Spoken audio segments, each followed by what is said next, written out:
Joining me this morning is Desai, who's the CEO of NIN Ventures. Now, it's a unique venture capital fund because it isn't just a big fund where a lot of money comes in. You're using crowdfunding technology a little bit, so tell me about that. NIN.VC is a crowd-funded technology venture capital fund. We're based here out of downtown Chicago. We also have an office in the Silicon Valley. The way we're different from other venture capital is our LP base. A typical LP base in a venture capital fund would be institutions, pension funds, endowment funds. We have actually opened ourselves up to accredited investors who can invest in our fund with a minimum amount of $100,000 using multiple different options like 401k, defined benefit plan, digital currency, or just their regular so checking or even savings. Bitcoin? Yes, even Bitcoin. So with that idea, something unique and new, tell me a little bit about some of the funds, or I should say some of the organizations that you're investing in. So we at NIN.VC invest in Series A and B rounds of disruptive technology companies, and we write checks from anywhere from $1 to $5 million.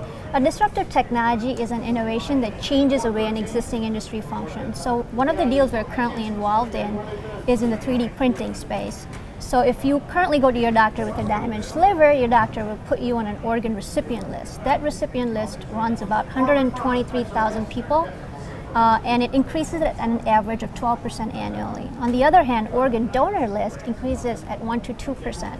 About 21 people die every day because they can't find the right organs. What if 3D printing can help some of those lives? So you're saying actually tissue printing using 3D printing technologies? Yes, that would be correct. Absolutely. And 3D printing amazing. is also applicable in multiple different industries, for example, manufacturing, aerospace and defense.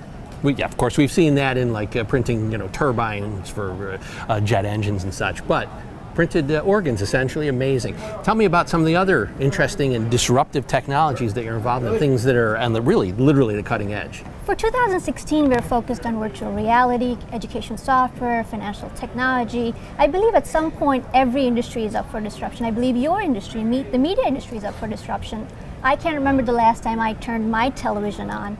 I'm always on my phone or my iPad or my computer. And not just me, the data supports that as well. According to Nielsen research, traditional television viewing has gone down constantly for the last 5 years. An average American spends almost 3 hours every day looking at their personal devices, which is the first time the time spent on personal screens have surpassed the time spent on television. Well, we hope, of course, we're not losing our audience, but we, of course, are on YouTube, so I guess we're feeding right into that. I'm all for it.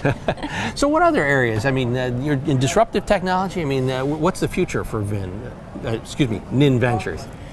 In the future, we would like to open ourselves up to everyone. I believe venture capital as an asset class has been, secretly guarded and has only been available to the top 1% and the super wealthy. I believe everybody should have access to venture capital, and I hope, the SEC and the government will somehow keep that in consideration and make it available to everybody and not just accredited investors. So anybody can invest in the fund with any amount. And they're certainly lowering the bar for individual investors all the time, and the crowdfunding technology is definitely a disruptive model to be following. So NIN, thanks very much for joining us this morning. Thank you for having me.